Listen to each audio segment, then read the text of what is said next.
Blog Talk Radio.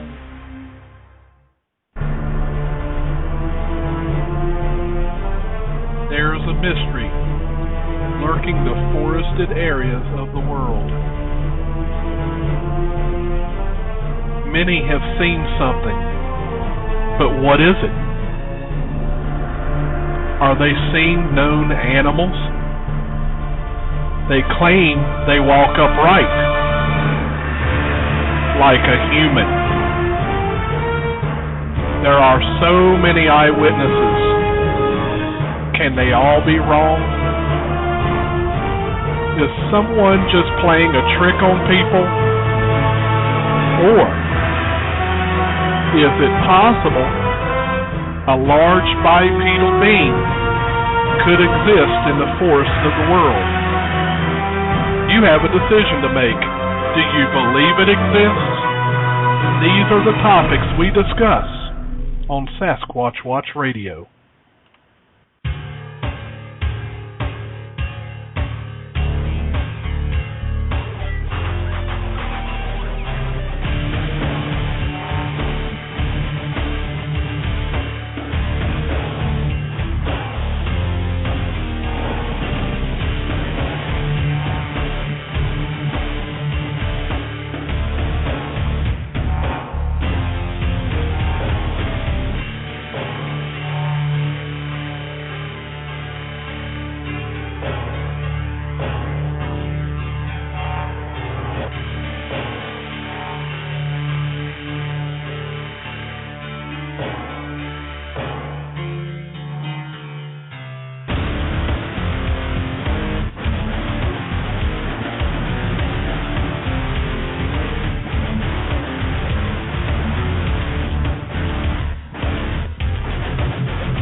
Welcome, everyone, to a special episode of Sasquatch Radio on this Sunday, November 10th, 2013.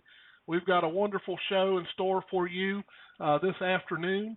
But before we bring on our guest, I'd like to say hello to our co-host, the Creature Seeker. Hey, Billy. How are you doing this afternoon? I got to be careful not to say this evening because I'm used to saying that. I know, it's kind of weird to be doing the show while there's still daylight. Yes, it is. But of course, we had to do it as a special occasion because our guest is like 5 hours ahead of us. So I didn't think he wanted to be up at 2 o'clock in the morning doing a show. Yeah, I can imagine. So without further ado, welcome to the show, Adam Davies. Thank you. It's very good to be here.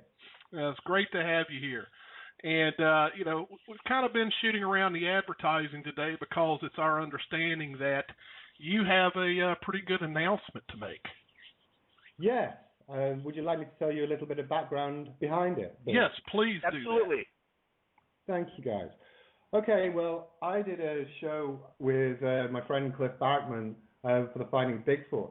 I've known Cliff for a while, and we had the fortune to shoot a show in Sumatra on the Orang Pendek. And one of the sequences, if you ever watch the show, you'll see Cliff in the jungle. Well, I went in the jungle with Cliff. I was doing the filming, actually, which was a bit of an experience, really, because I was given my first ever camera and said, oh, you go. The producer said, you'll be fine. Don't worry about it, Adam. You go off into the jungle and film, So, but we did the filming there, and on the back of it, we got some interesting evidence when we were there. Now, after we got back, Cliff contacted me and said that he'd like to set up a project on the Orang Pendek because he obviously was convinced about its existence and thought it was an important area of study. So Cliff financed the project, and he asked me to keep it under wraps for the next year or so, which obviously I respected. It was his project to set up, and it was his finance. And I worked with my Sumatran guides and Cliff over the last year or so. Now, the website's just been set up. You've obviously no doubt seen it on Cliff's official website. And there is a lot of evidence that's coming out. So the first part that you've seen is just a taster. There are a number of eyewitnesses that's going to be documented. We have many casts from different Orang Pendeks, which is hugely encouraging. and a potential vocalization, you're going to see a lot of data being downloaded on this really important project, and obviously I'm very proud of it. Yeah, I did take a glance at it. I saw where Cliff had put it up on his website, and just for those who may not be aware of what Orang Pendek is, just kind of give them of course, I know this is all, we're still in the study phase, just like we are on Bigfoot Sasquatch, but give everybody an idea what Orang Pendek is. Well, Orang means man in Sumatra. Sumatra is obviously in Indonesia, which is, if I have my very basic map, it's just north of Australia, just to put the context behind it. So it's a huge island, and where the stories about the Orang Pendek go back centuries. It's not some sort of thing that's come in the last 30 or 40 years, say like the Chupacabra. There are centuries-old accounts. Now, I've visited the island, I think it's 7 times. I think the first time was 15, 16 years ago, and I was traveling throughout the whole of Sumatra, and I heard a lot of stories about the possibility of a bipedal ape, a short man of the jungle that existed in the jungle area in Sumatra. And I narrowed down traveling around Sumatra, I narrowed down an area to a specific location in Kerinci Sablat National Forest in Sumatra, and I started looking for it with the help of Debbie Marta and Jeremy Holden, and I got my first eyewitness, and it was a very convincing guide. I did a lot of cross-examination in my past, so I'm used to scrutinizing eyewitnesses carefully, and my first witness told me how he'd seen 2 of them fighting and described what they looked like, averaging about 5 foot tall generally, with a large torso. I'll tell you more about what our results have shown in a minute, but just to give you a general picture. But the interesting thing is, people say they almost universally that they walked like a man, or they appeared human-like, and that's consistent with many stories, not just from locals, but from former Dutch colonialists and from modern-day eyewitnesses, including some of my friends.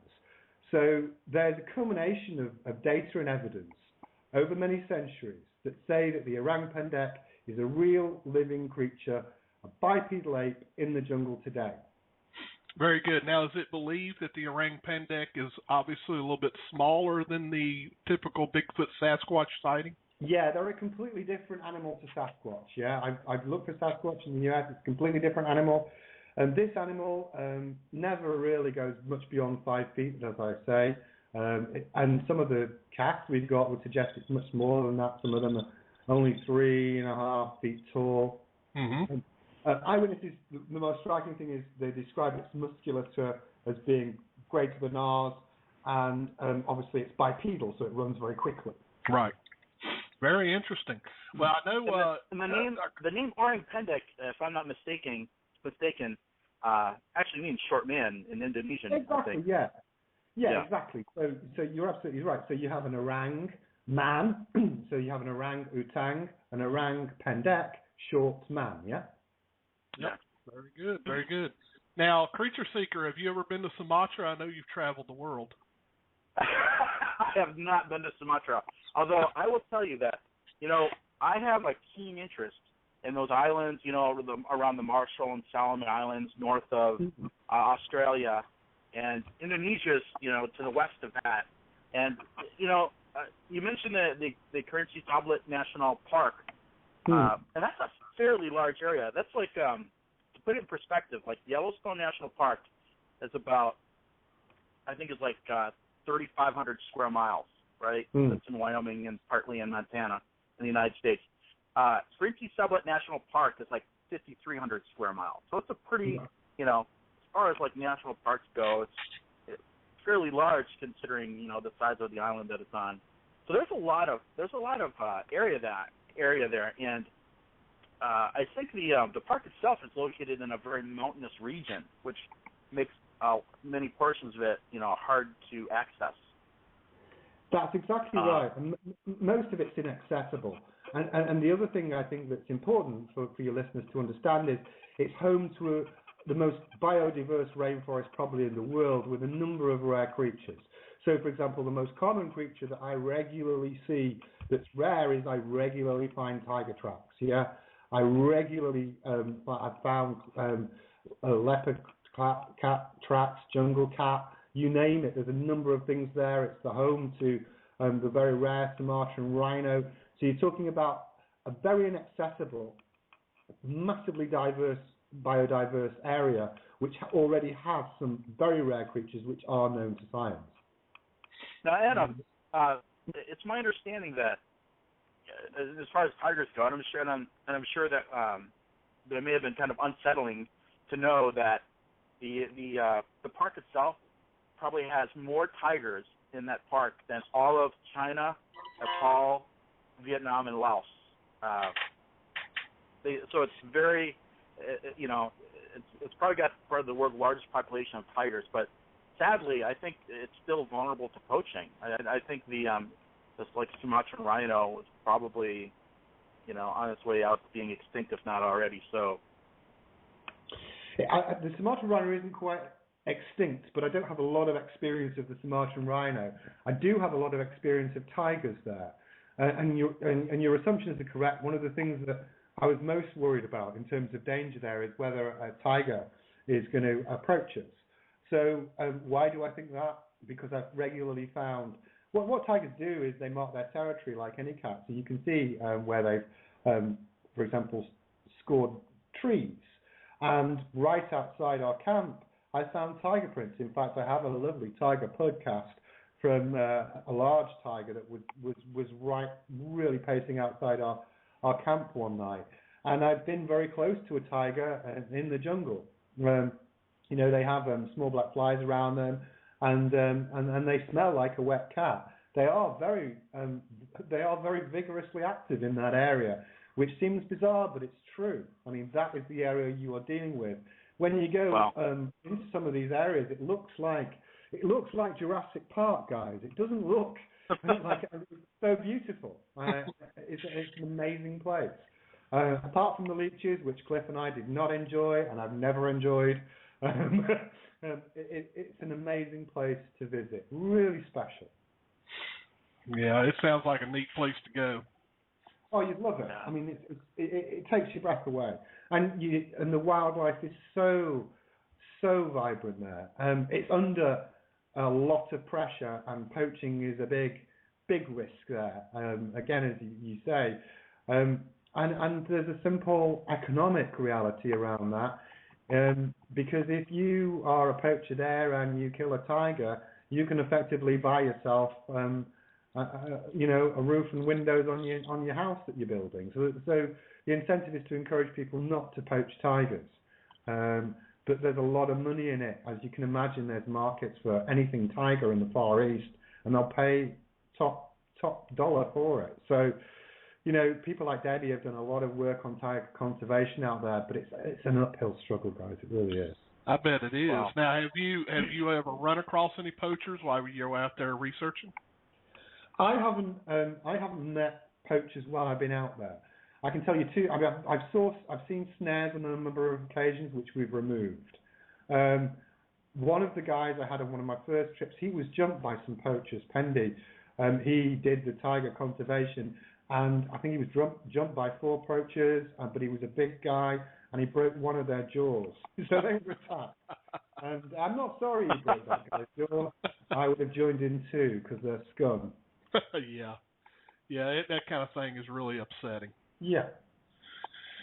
Adam, during your research, was it really hard? I know that I talked to a colleague of mine, Pat Spain, who'd been out there looking for the Orang Pendek, and one of the things that he mentioned to me is that sometimes when you're interviewing like the local population about these creatures, it's really hard for them to separate sort of fact from fiction, because they seem to adopt sort of the common mythology of this creature. For example, like they say that the creature can avoid detection because its feet are on backwards, and while that is probably a good excuse for why my friend Dave Rupert gets lost in the woods all the time, I don't I don't think it's. I don't know where. I understand that Pat was there just a short time. Obviously, I've been there 7 times. and I've spent a lot of time cross-examining people for a living in previous jobs. So nobody can spot people who are telling the truth perfectly all the time. That would be a lie in itself. But I am pretty good at cross-examining eyewitnesses. And what I have found is the consistency of reports recently, which bear out the fact that there are a number of creatures, and that's obviously backed by the evidence. So you can always have people who will elaborate, you can always have liars, but I've found enough people who I am satisfied are credible witnesses, and also you've got the stories going back centuries. And the ones that we've got for the Orang Pendek Project, we've interviewed eyewitnesses who say they have seen something, and then our guide John has gone out and photographed and investigated and made tracks.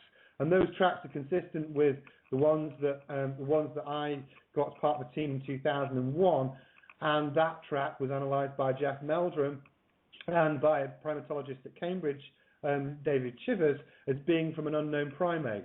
And the cast that you'll see as the Orang Pendek progresses bear a striking similarity to that cast. So the short answer is, some people are going to lie, sure they are. But the people that we interview, I think the difference is the things that we've got here are backed up by hard evidence. Anytime you speak to anybody, there are always going to be liars. But a lot of the people I've spoken to personally over the years, I've been satisfied have been telling the truth. Not all, but enough for me to be satisfied with the combination of hard evidence as well. Right, right. Now, there's a question from the chat room from a good friend of ours, Old School Nate. He wants me to ask you some specific Orang Pendek activities because he says there's so little shared beyond what they look like and stuff. But is there any information about, are they arboreal or do they make homes on the ground? Does anyone? These are good questions. Well, I'll tell you a little bit about what we've learned, and obviously seen more. But and some of it's from my own experience over the years. I think when most of the eyewitness reports we found recently have described it as having grey hair or fur. Some of the most active ones. It has been seen with other hair colour, but it's been this grey. The locals call it blonde, but it's sort of grey fur hair. It has a penchant for, interestingly, a lot of the eyewitness reports have been around farms, and what it's been doing is going for high calorific foods. So it's been snacking on fruit, or it's been snacking on sugarcane or oil. So high calorific foods, and it's been disturbed. I don't think it has superior hearing to us. Unlike, say, the Sasquatch, I've been able to get very close to an Orang Pendek. I mean, myself and Dave Archer and a couple of our guides managed to actually get right up close to one. He saw it, and they often describe its human-like face. It's not sophisticated, so it's not some sort of missing Neanderthal man or anything daft like that. Its tool use would be on a par with, say, chimpanzees, so it doesn't know fire. It is sophisticated in the sense that it's an opportunistic feeder. The easiest way to describe it is it snacks as it moves through the jungle. So I've seen big logs been turned over and it's been eating insects. I mean, as you know, it eats fruit, it eats wherever it can find, and it's not generally aggressive. So the only time I'd ever heard of an aggressive account was on one occasion when I interviewed the king of the Sasquatch Galam, who are a tribal people who lived there, who had come across an aggressive display. Most of the time, if it sees a human, it will run away or it will try and hide. Okay. Now, did you all have a visual of it, Adam? Or I haven't seen it. Billy, I would love to see it. Yes, you realise how much money and time and sweat I have spent in that jungle looking to see it. You know, I've never seen it. I've heard it on a number of occasions. I was very close to seeing it at that particular time. I was with Dave and two guides, Donnie and Sahar. Sahar's now sadly passed away, and we heard we were moving as quietly as we could through the jungle. And we heard a noise of it, or what we heard some rustling through the jungle. We weren't sure what it was. I mean, it could have been anything from a tapir, a tiger, to Orang Pendek. But we moved very quietly, and Dave and Sahar both saw it. I was with Donnie on the other side. We were doing a sort of surrounding the area, if you know what I mean. So going into the location, one left, one right, and he saw it. I've never seen it. I would love to, but it's so hard to see. You know, it's as you guys have both said, it's a vast area, and it's a very rare animal. And when Sahar saw it, you know, it was something of a celebration in his village. So people were like making it. He had a big party, and he was really pleased, and it was a bit of an honor almost to see it. And it was an emotional. I think the other thing that people say, which is interesting, is often they describe how an emotional experience it was for them. So Jeremy and Debbie both saw the Orang Pendek, and you know they were very. It was very emotional for them. Sahar, when he saw it, he burst into tears, and there I was hugging this little Indonesian guy in the jungle as he cried on my shoulder, just after he'd seen an Orang Pendek. Wow. These are moments in my life, volume 1. You know. Yeah. So you kind of we were talking a little earlier before we started the show. So what you're telling me, Adam, is that there's not millions of dollars in this research, or I guess in your case, millions of pounds. Is there any money in this research? No. None of this will make a profit in any way. It's not motivated by money. There's no financial aspiration. Cliff has financed this project out of his own pocket. It's not linked to his film company or anything else. It's a personal undertaking that he has taken because he believed passionately in the Orang Pendek and he wanted to gather evidence. Yeah. Right. We obviously pay the guides to go out there, but they're good friends of mine, so I trust them. And they are paid because they are subsistent. Well, one of them is a subsistence farmer, and he just doesn't earn a lot of money, and he's taking time away from his farm. And when he goes away from his farm, he has to have other people to look after it. It's as simple as that. Right. I haven't been paid any money, nor would I expect any money from it. It's got nothing to do at all with money. Right. Creature Seeker, can you see the question that Gabrielle Cole asked in the chat room? I know that there was a question that she had asked, and Old School Meat had a similar question about, do you think that there's any resemblance of these creatures to the Homo floresiensis, creatures that have been identified, in those islands? And do you think they could be related? Do you think they could be the same thing? Do you think they could be misidentified? What's your feeling on that, Adam? I don't think they're Homo floresiensis for lots of reasons. But I'll distill it down to a few, if I may.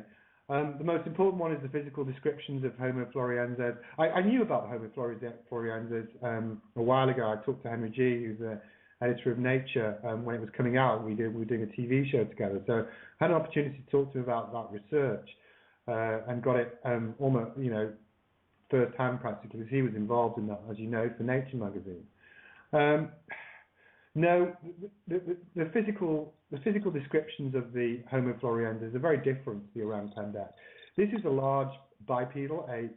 This is a small bipedal ape, 5 foot tall. As I say, with a large torso, and it's very different to Homo floresiensis, which is obviously a different type of human to us.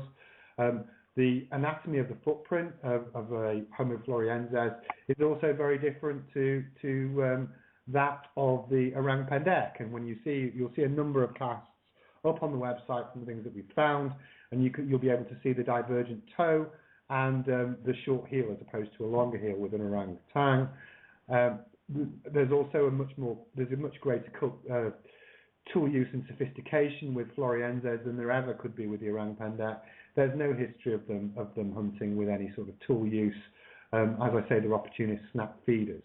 They are a primate, a sophisticated primate, but in terms of intellect, I wouldn't say, and this is speculation because we don't know an awful lot about them, but I wouldn't say that they would be much more intellectually sophisticated than an orangutan. Whereas with Florienses, it seems that they are they do have a sophistication which is more akin to ourselves and or Neanderthal man. Those are speculative points, but the short answer is no, they're different creatures. Right. So, knowing all this this information about the Orang Pendek, now you have, I guess, looking at the website that Cliff has put up and everything. What is so you've pulled together some researchers here for this research group. Tell us a little bit about how that all came together. Well, mainly it came together. I got a friend. I knew Cliff before he did the Finding Bigfoot show. We did a radio show together, and we got on well. And we would, as I say, just before he was going to do the show, I was going to come over and go squatching with him in Oregon. But he got the show, and then obviously we stayed in touch intermittently. And then the Finding Bigfoot asked me to do the Sumatran episode for them, and we went out and did the show. And I it was great. I had a good time doing it with them. Obviously, I knew the area, so I went out a couple of weeks before the guys arrived with one of the producers, gathering eyewitnesses, checking out the areas where we might go. But I wouldn't let them go up to the main research area on Gun and Tuji because I didn't want them to disturb the area. So then we did some filming with Rene Bobo and Matt Moneymaker, doing some night shoots. And then Cliff and I went into the jungle, and I remember the producer, Chad Hamill, saying, well, you'll be doing the filming. And we'd been out, so it was I think it was something like 2 a.m. or something, Billy. And he said, oh, you've got to work this camera. And I was like, oh, right. My camera experience, guys, I've used a DVD camera, and I've managed to shoot a few photos, but there I was with this camera. I was like, oh no, it's going to be the screwiest thing, and I was worried about it. I was worried about that far more than tigers, I can tell you. I was like, oh no, or taking Cliff into the jungle because I knew the jungle. It was oh, please don't screw us up, Adam. They spent all this money. So we went up and we did some filming there, but it was just me and Cliff and 3 of the Indonesian guys, 2 of whom were my friends. The first night it was a nightmare because it rained so hard. It rained so hard that Cliff and I were literally sat next to one another, shouting in the shelter that we built to one another. And I brought a couple of cokes up for a tree. Yeah. And the next morning, and we got a load of leeches on us. And I had just put, you don't think about it sometimes because you're used to things. And I remember just pulling one of these leeches off, and it had some blood on it. And I just squashed it with the Coke can. Cliff goes, well, I'll be having the other Coke then, will I? Adam? Yeah, Cliff, that's yours.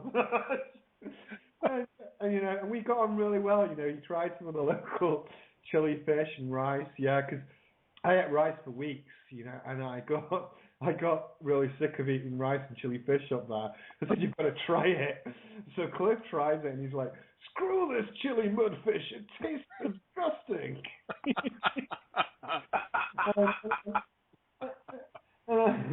And then obviously we went out. We had some, we went out into the jungle. I showed him some places where their eyewitnesses were, and at night we got a potential.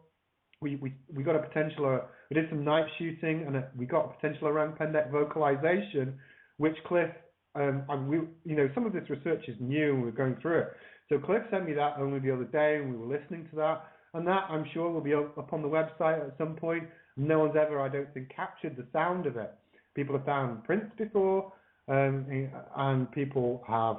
I've written a paper for Edge Science magazine on potential hair morphology, but I don't think a vocalization has ever been captured before, and that'll be there as well. So we had a great time, and he was convinced of the existence of the Orang Pendek.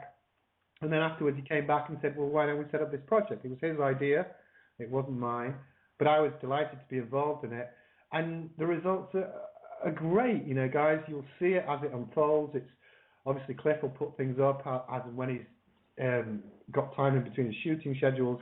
They do work very long hours on that show. I know people think that it's just a couple of hours and then they're back to some trailer or something. Right. But having done a shoot with them, I know it's like, up from 3 in the morning, and then they start again first thing again in the morning. It's a very grueling shoot. Yeah. But he will put this up, and it was his idea and his finance, working with the guides that I had been familiar with for a number of years, John and Dally. And Dally speaks English as well, so that we're able to email one another and communicate regularly. And John would, if there was a hearing about an eyewitness, John would go and interview them. He would take field notes. We gave him specific questions we wanted him to ask. He would then measure the prints, if there were prints, and then he would take photographs of the eyewitnesses, record what they said, and he would cast those prints.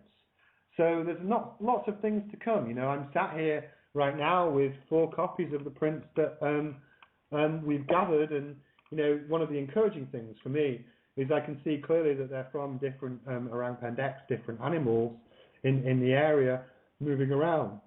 So there's a lot of activity going on as well. We had a question earlier, trying to find it. I think it was from Patrick. Uh-huh. Where did it go? He wants to know if there's any truth to a rumor that a tiger scientist in the area has a body of an Orang Pendek. Yeah, I heard about this. I mean, this came out on Robert Lindsay's blog, didn't it? And I would say this: I don't know of it. And I told Robert this at the time. I don't know that there's a body. I would find it difficult to believe that somebody would sit on it for so many years. I think this is off the top of my head, Billy, but you can look at that it was found in 1996 or 1997. I'm sure Debbie would have told me about it. She would have known about it, or Jeremy would have done, because they were there for years at the time. And the idea it's been squirreled away and kept and it's been worked on, I think, is implausible. Now, I am no oracle, so I am not perfect, as no doubt my ex-girlfriends would tell you. But I think it's very unlikely. Another person in the chat room, Boothie, wants to know: does the sound of Orang Pendek sound similar to Bigfoot sounds? I think it's higher pitched than Bigfoot, and more resonant. But you'll hear it, so you'll be. So the answer to your question is, we'll let him judge for himself. Hopefully, when the vocalization goes up, if and when Cliff puts that up, he can compare it. Okay. I don't think it's the same. So it's more like a Leanne Rhymes versus a Toby Keith.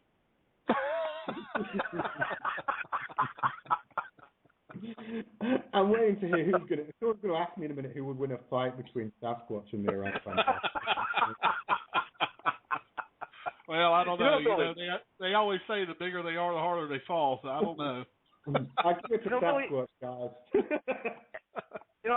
Adam could go out in these leech-infested forests with Cliff Brockman at 3 in the morning. But can he make one phone call to the show at 2 a.m.? No.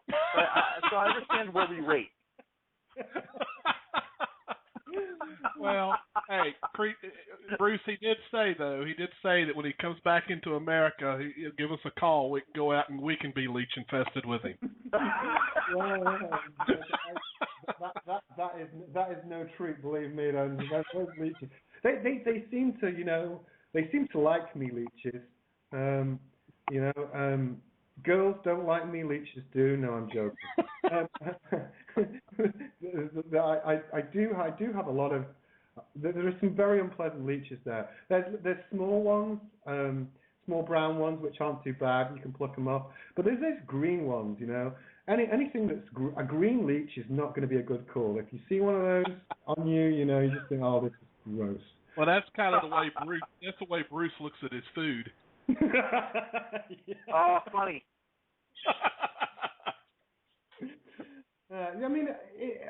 I think to some degree, because I've been to look for cryptids all over the world, and I have a few scars. Fortunately, none on my face.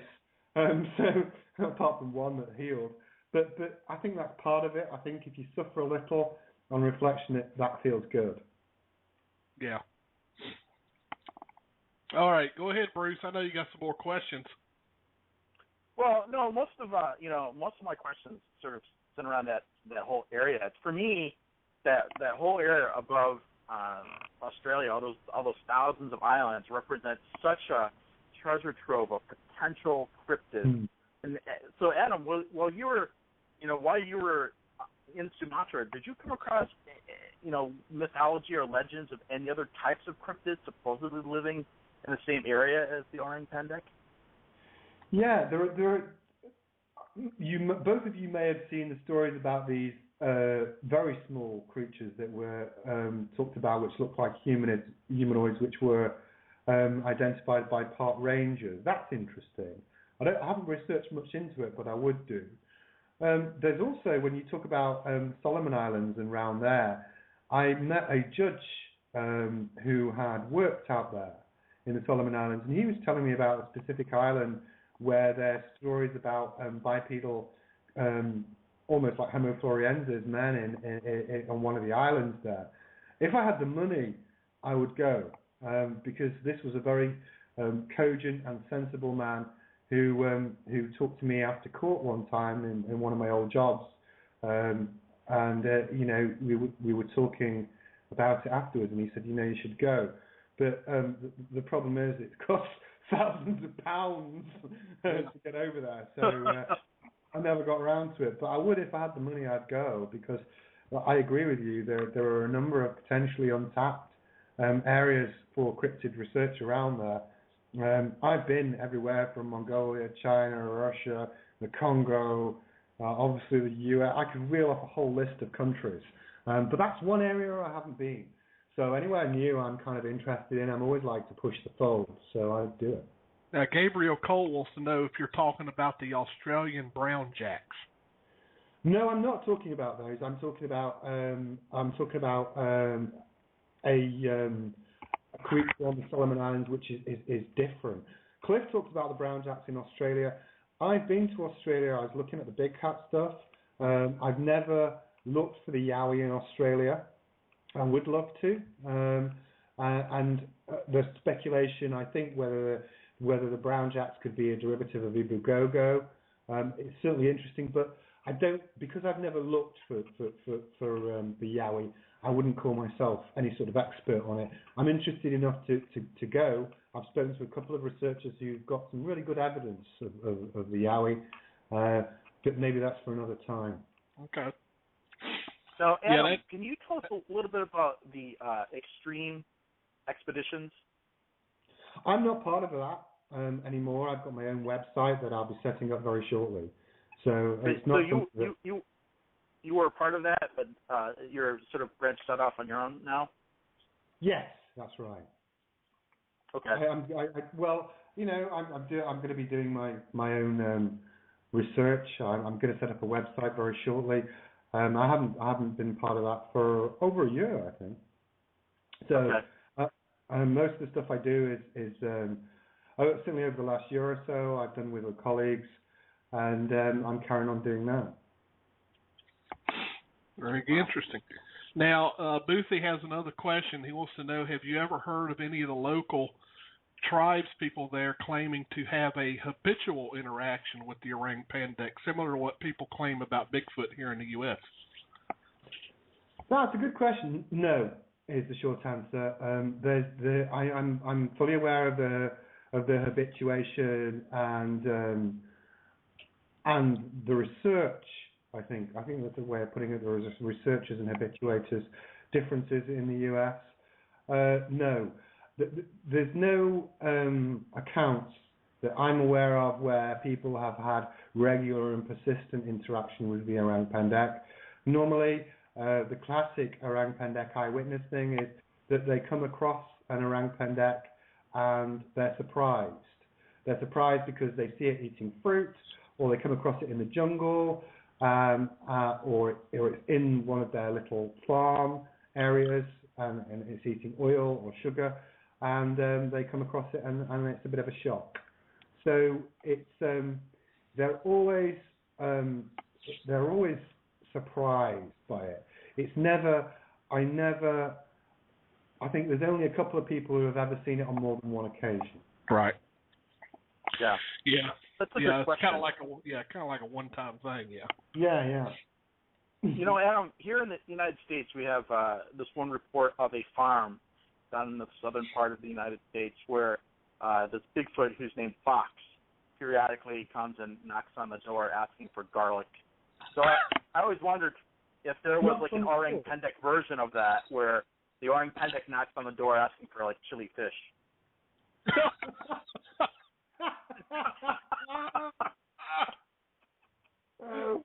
Well, I tell you what, if he knocks on the door asking for chili fish and I open it, you can see his boots, man. Well, it is rank. You can have all my jellyfish. No. Oh God. I'm getting the idea of something not. If Sasquatch knocked on the door, you would not be. Oh, well, this is my opinion.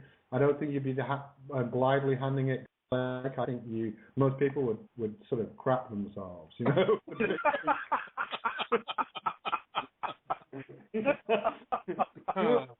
You wouldn't be sitting down having coffee with it and asking it what it's seen in the paper, you know.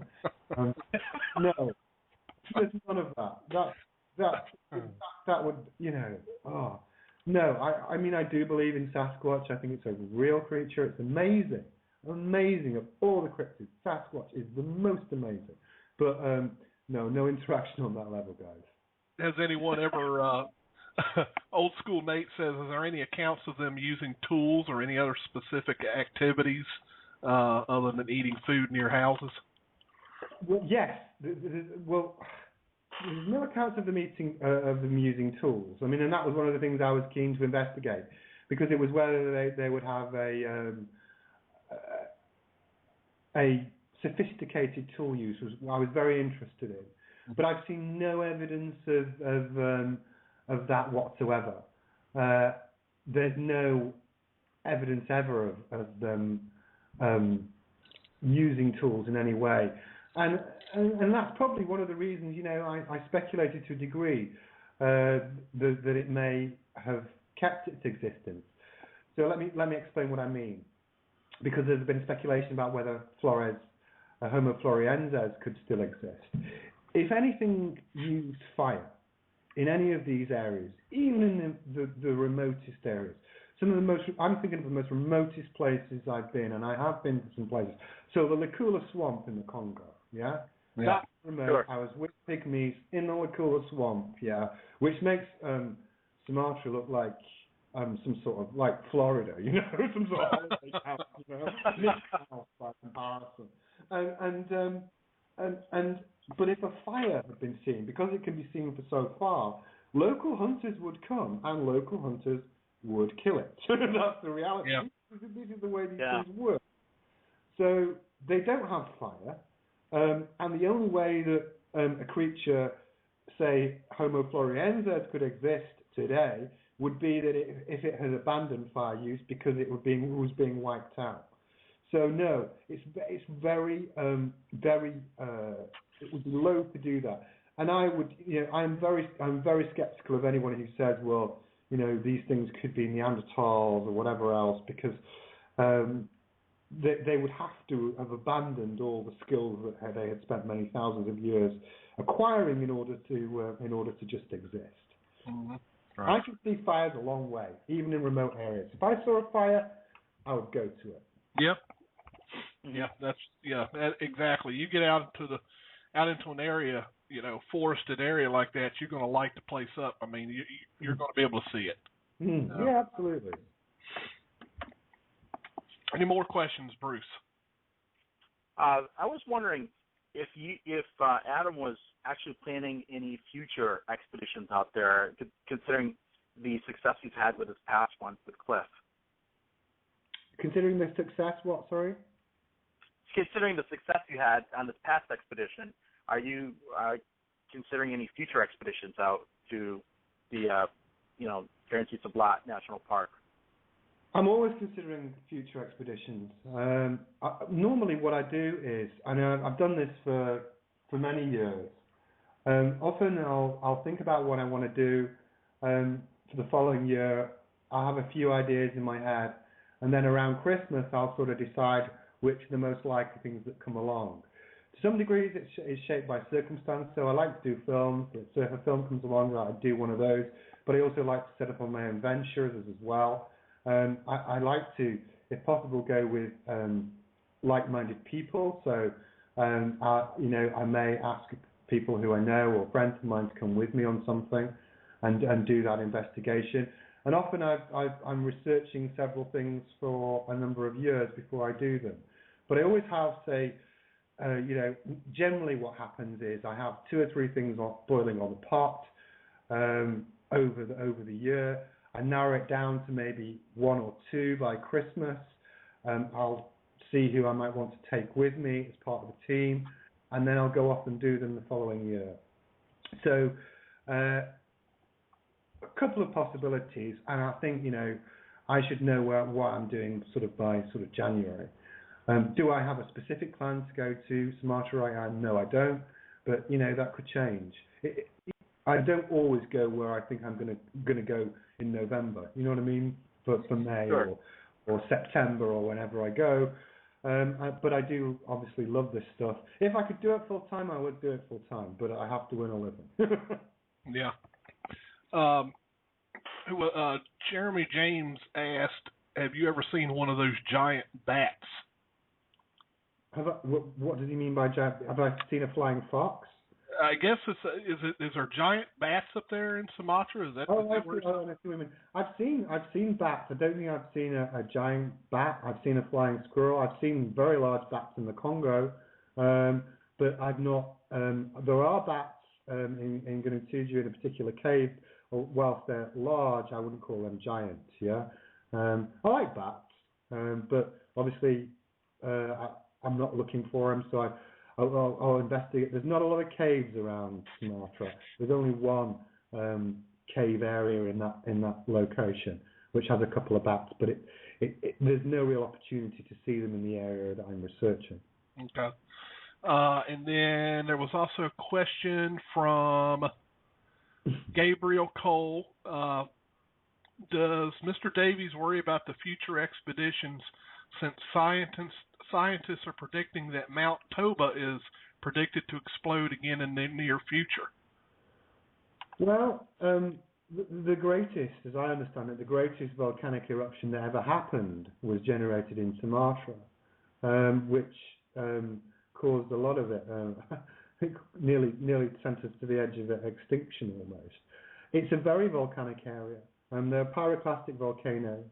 The area where I am is right underneath a very active volcano. Mm-hmm. I've been in earthquakes on several occasions.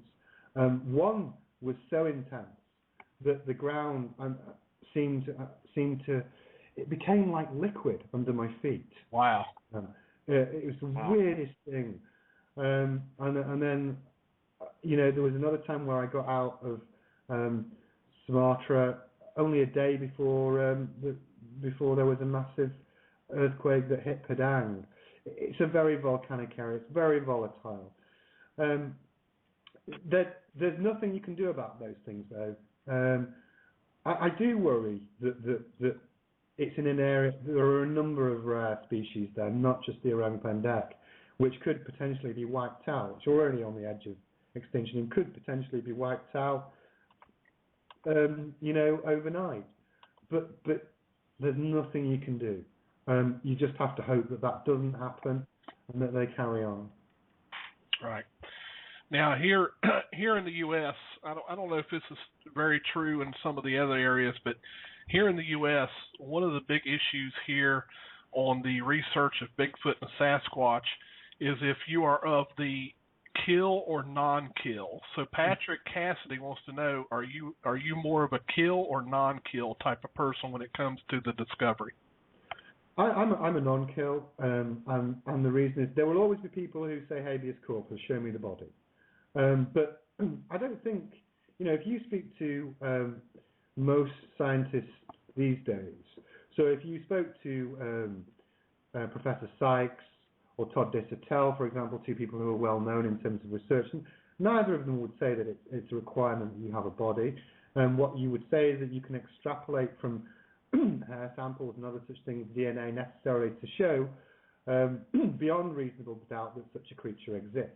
Mm-hmm. Then the question becomes how you preserve it, which is a much more complex question than whether it exists or not.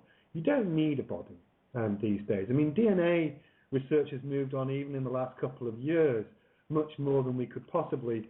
Before, for example, when I was gathering hair samples, one of the biggest problems was human contamination.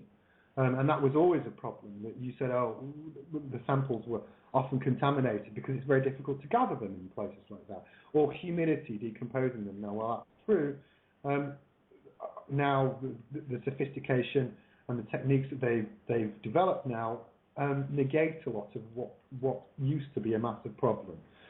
And if you find DNA, that should be sufficient to start a movement to preserve the creature. I think it would be in most cases. I well understand that a photograph would not be sufficient because people will always say it could be a hoax. Mm-hmm. And you yourselves know that every day, if you go in any of the Bigfoot forums, there's always some post about whether the Patterson-Gimlin footage was or wasn't real. So you know yourselves. And I also understand, although I don't agree, that some people will say that footprint anatomy is not sufficient because it could be faked, it could be a bear, etc., etc. Well, there's some very good anatomists who can, like Jeff Meldrum, like Jim, and a number of other people who can fairly dismiss those arguments. But for most people, it still wouldn't be sufficient. But the bottom line is these days, DNA should be sufficient for most people. You could always debate the merits of the evidence that's presented, but if they are in a published paper by a recognized scientific peer journal, that should be enough for you. You shouldn't have to kill a rare creature, and you can question your ethics if you think that should be done. Because it's a very arrogant point of view. We must kill this. No, you mustn't kill it. You must preserve it because it's there.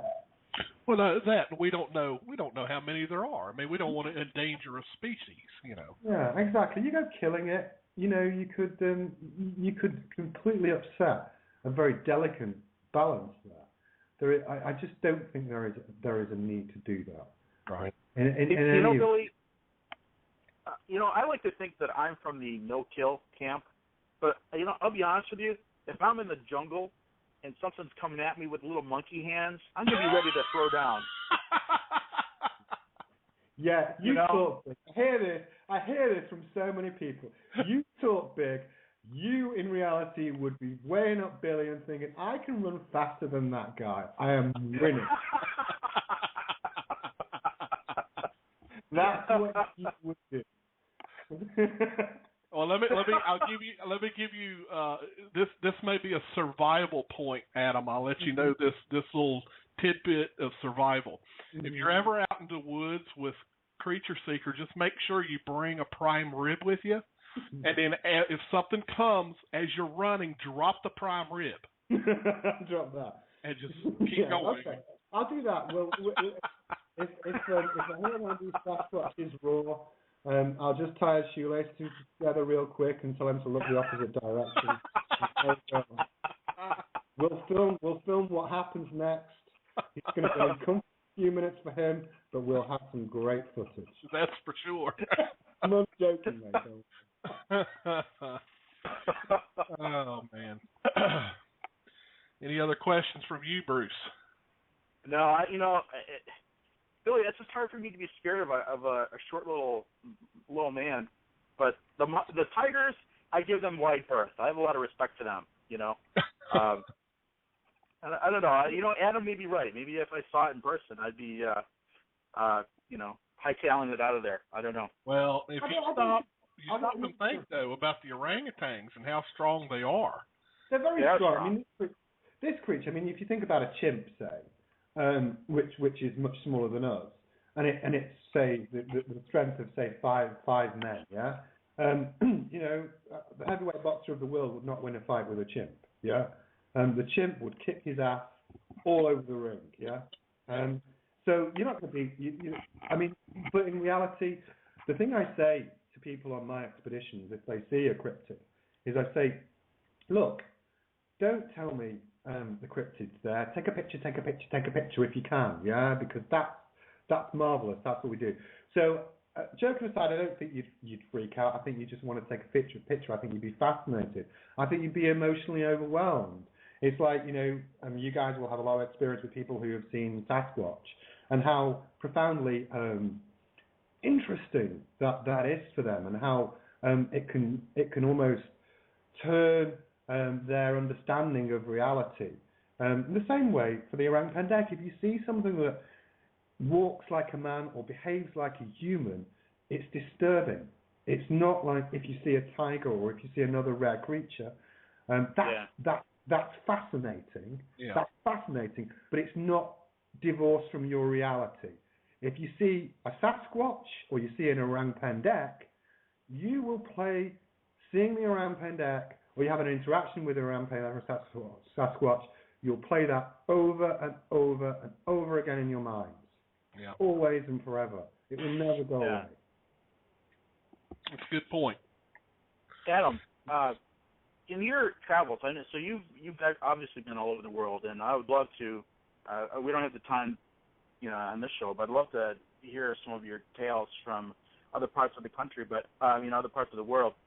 What is the cryptid that you find most fascinating? If you could just pick one cryptid to research, and you go on, this is the expedition of a lifetime, which one would it be? Well, let me answer the question in this way. One I've looked for and one I would go and look for. Can I do that? Yep. Yeah. That's fine. Okay.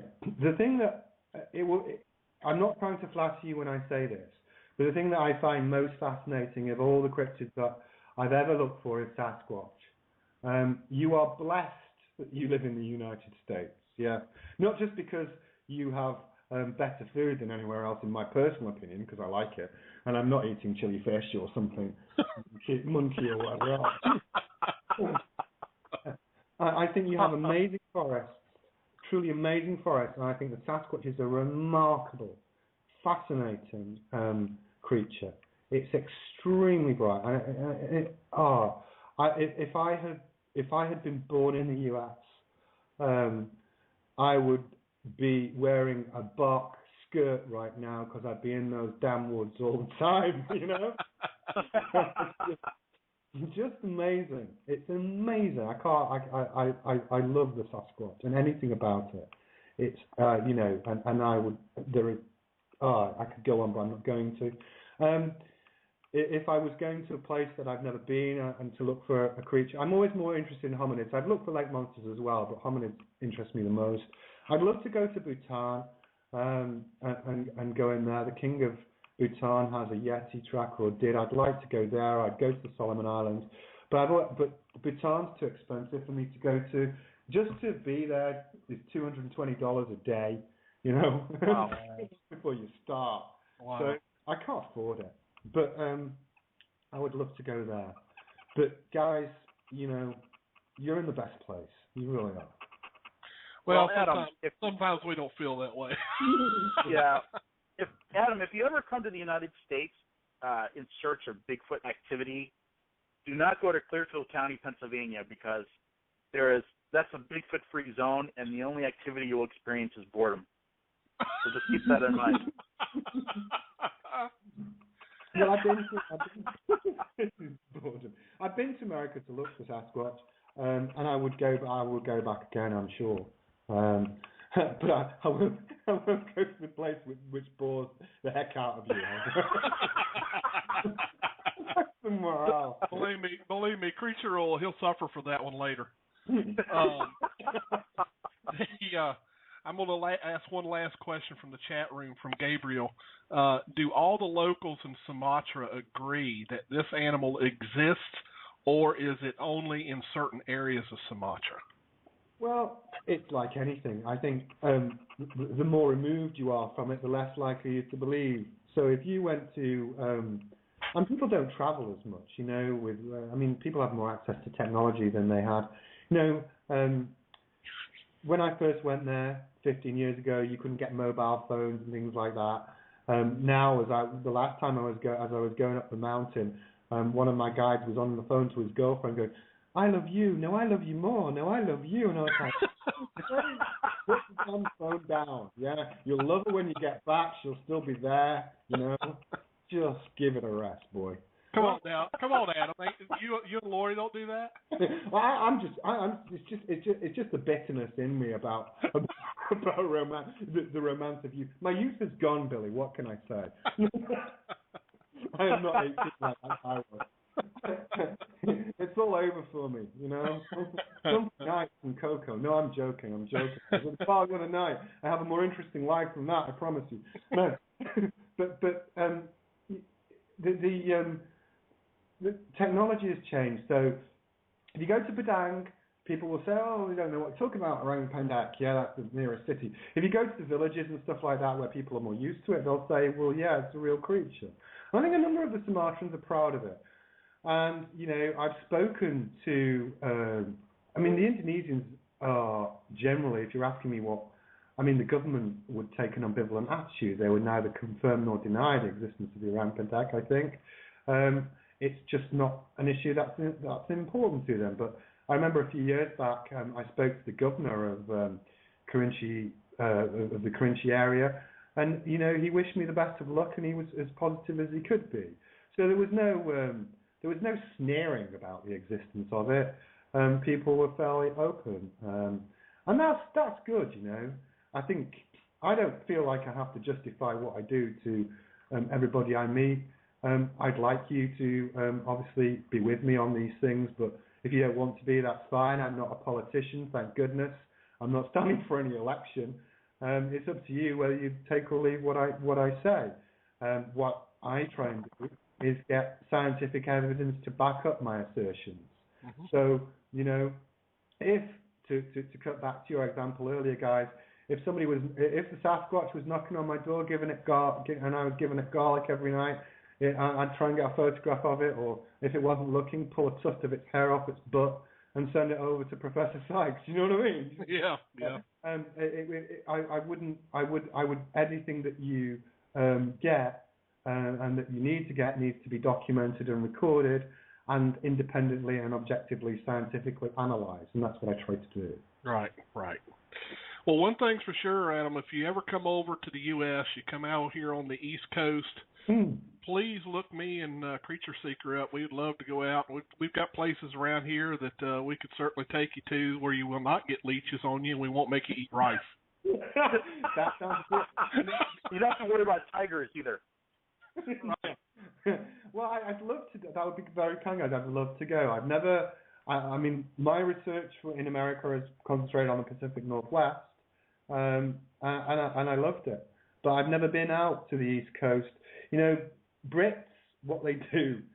We have a joke about what Brits do when they go to America, and they go to New York, Florida, or Los Angeles, San Francisco, and the rest of America is just the other bit. You know? so it would be good for me to go to different areas in America. And you know, guys, you are doing it is the best one in the world looking for Sasquatch. It is marvelous. So, you know, as I say, if I lived in your country, I would just be there doing it all the time. It is a remarkable creature. Yeah, it can have its fun days and it can have its boredom days, like Bruce was saying. You know, it's not glamour all the time. In any time you go into the woods, it's not glamour all the time. You know, you're not gonna. You know, if I go to the jungle, I don't regularly see the Orang Pendek doing a cabaret. Sasquatch isn't going to be juggling when you're in the forest sometime. I mean, that's the reality. You can spend, you know, most of the things that I do, I've spent before. So to cut back, before I went to America to do my Sasquatch research, I had first spoken to Jeff Meldrum about it in 2008 when I was doing China's Wildman, that film. But before I even went, I spent 2 years researching where I thought might be a good place to go before I went out there. So, because it was my time and my money and the team that were with me. You want to maximise the chances. So with Orang Pendek, we researched that for a long time. I've been to Mongolia. If it's your own time and your own money, you do spend a lot of time carefully researching. Yeah. And the good thing is, I think, with America, is you've got a number of areas and a number of locations.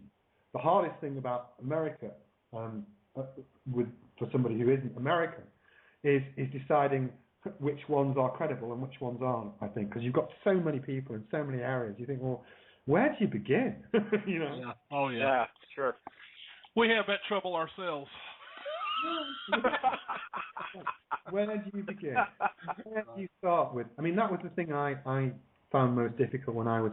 I remember sitting down with all of the different accounts and everything else, thinking, this is a nightmare to start.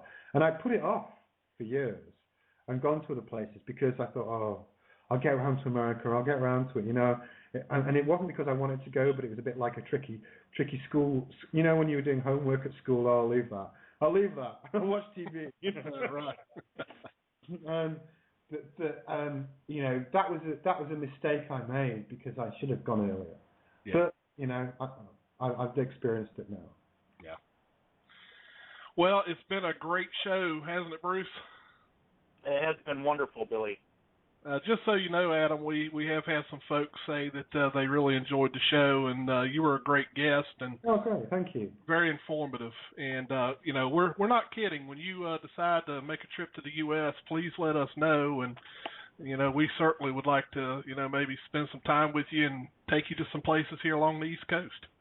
That would be wonderful. I'm always keen to learn from good people who know what they're doing. And so I will definitely take you up on that when I come to the East Coast. Yeah. All right. Well, thank you so much, Adam. Bruce, you got anything else to add? I think we may have been disqualified, Billy, because Adam just said he was looking for good people who know what they're doing.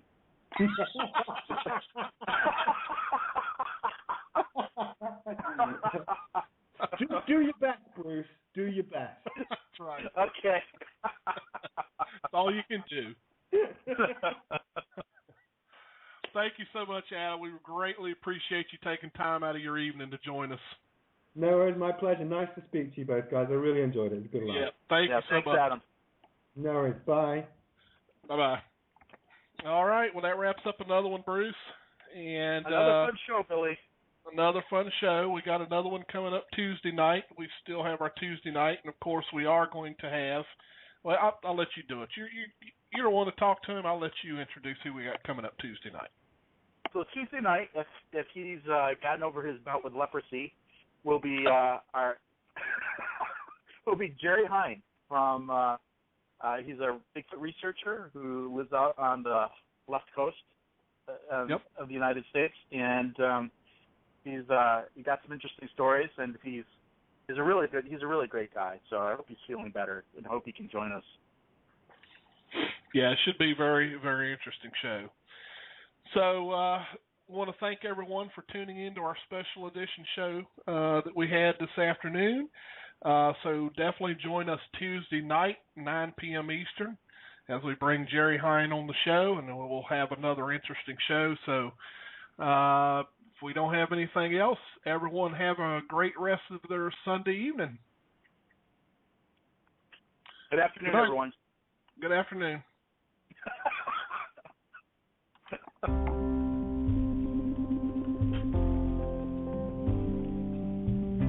Thank you for joining us on another episode of Sasquatch Radio. Remember to join us again next Tuesday night at 9 p.m. Eastern.